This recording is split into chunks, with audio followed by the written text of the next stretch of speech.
2021, 2022, and last year, wala po ako dito ngayon, nagbabalik. So, as a mapping teacher po. Okay, so yung i-discuss naman po natin dito ngayon ay tungkol po sa school calendar po natin for the month of August and September 2022. So, August 9, parents orientation. Napaligtad po. So, kahapon yung sa student orientation po. So, August 9 na ngayon. Parents orientation. Then, August 11, club orientation po. So, bukas magkakaroon po ng orientation bawat clubs sa mga bata na gusto nila, kung ano man clubs na sasalihan po nila.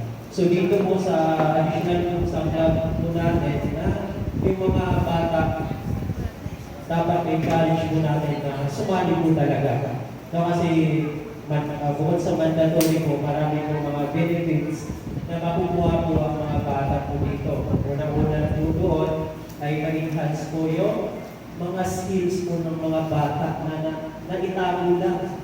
No? Na hindi na ilabas dahil nagkakaroon ng pandemic for ilang years.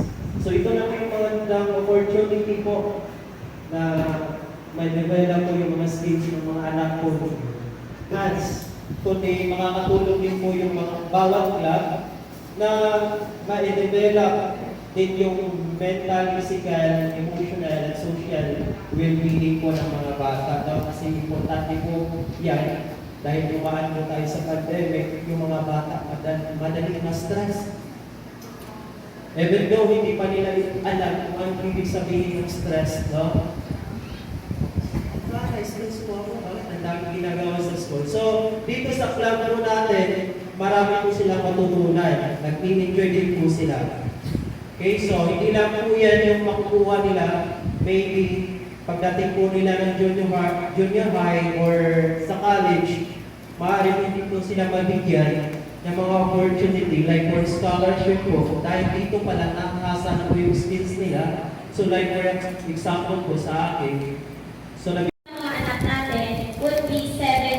po. So, probably 6:45 po, dapat po nandito na po yung mga anak po natin. Okay? So, for grade 1 to grade 10, students must join the flag raising ceremony every Monday. So, 7 to 7:20 po, magkakaroon po tayo ng flag ceremony which will be held dun po sa ating PE ground po dyan sa 3rd floor.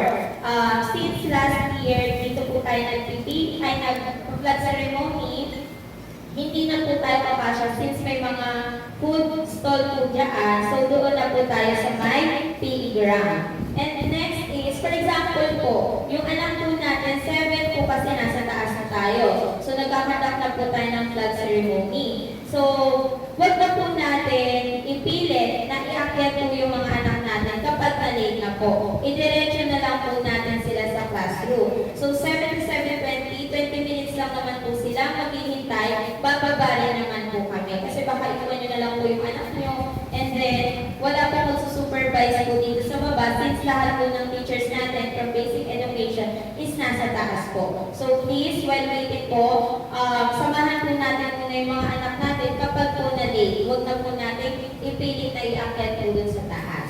Next would be, bring any new or old ID for identification and make a name tag that includes the following name and grade level of your students. So, para dun sa may mga ID na, dun sa mga old students natin, pa-wear na lang po muna, and i-implement pa rin naman po namin yung name tag since hindi pa naman po, meron tayo mga new teachers po, so hindi pa po nila kilala yung mga students po natin.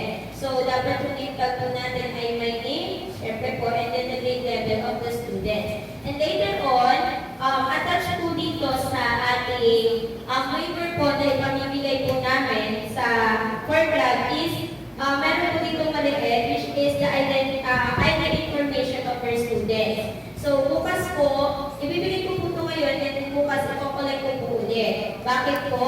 Ito po maliit po na ito, ipapasa ko na sa MIS and then by August 22, as per Mr. Kelly dun sa MIS natin, doon na po mag-start na ID po, ID picture ng mga bata.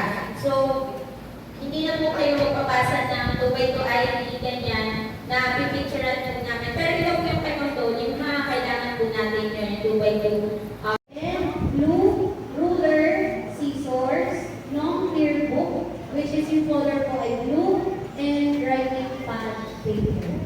Ayan po, meron pa. So, dito naman po, sa notebook, ito naman po yung kanilang color coding. So, cover the notebooks with the following color and plastic color per subject. Grade 3, yun po yung blue, red, blue lines na notebook po. Same with the writing paper.